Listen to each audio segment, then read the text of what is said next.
What's up, everybody? It's Joe from the Acceptable Casualties, here to do a little review of the Soviet armored car. It's a BA-10 from Zvezda. It's the 1/100th scale. I picked up a couple of these for some early war projects that I'm going to be doing on the Eastern Front for Barbarossa, and it plays out in the mid-war as well. But yeah, I wanted to get some of these, and I figured to give the Zvezda ones a try. I ended up ordering them from the War Store with a bunch of other stuff that I picked up as well. So I got these. I think they were like $3 or $4 a box. They usually had a bunch in stock. I should have gotten 3 looking back at it, but you know, that doesn't really matter at this point. So I ended up picking these up. The details on the kit, they're actually pretty decent for like a $4 kit and for being plastic. Like I said, there's a lot of like little stuff on here that you can pick out with your painting. Like I said, the undercarriage is pretty well. Like I said, most of the Zvezda kits, they have just like so much stuff as far as like a little $4 plastic kit assembly, which is kind of nice if you're into the modeling side of it.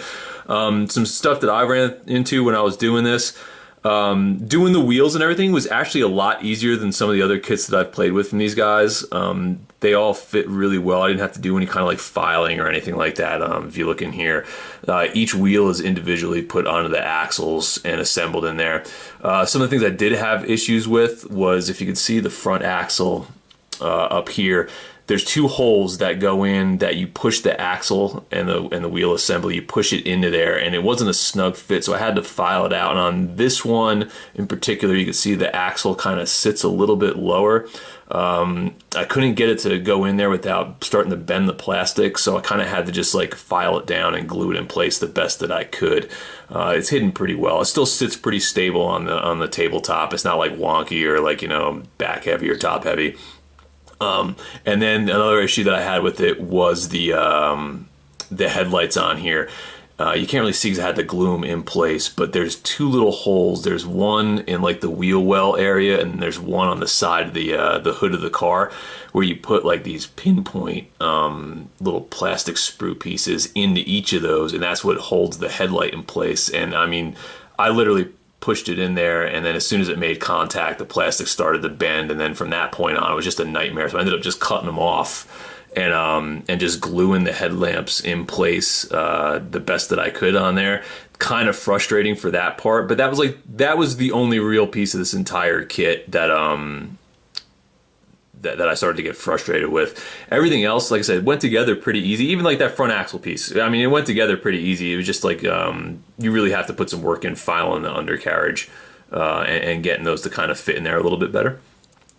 But with this kit, I was surprised. There's like 25 pieces, I think, that go to this little kit.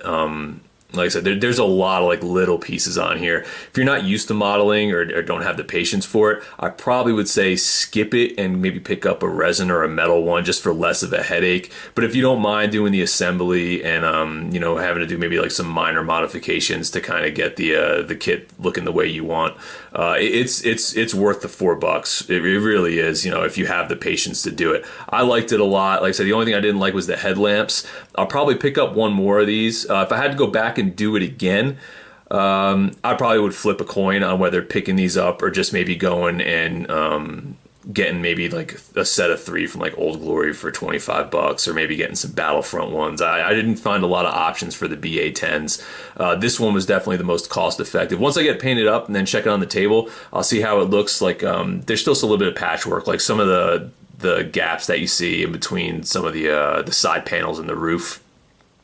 They're going to need to get filled a little bit. So like I said, there's some patchwork and some touch-up work that comes with these. But like I said, for the price point, if you don't mind putting a little bit of extra time in, it's an absolute steal. The turret as well. Turret moves. It's a little tight. But like I said, you do a little bit of file work in there, and you'll be good to go. It'll be fine on the tabletop as far as changing your facing and doing that.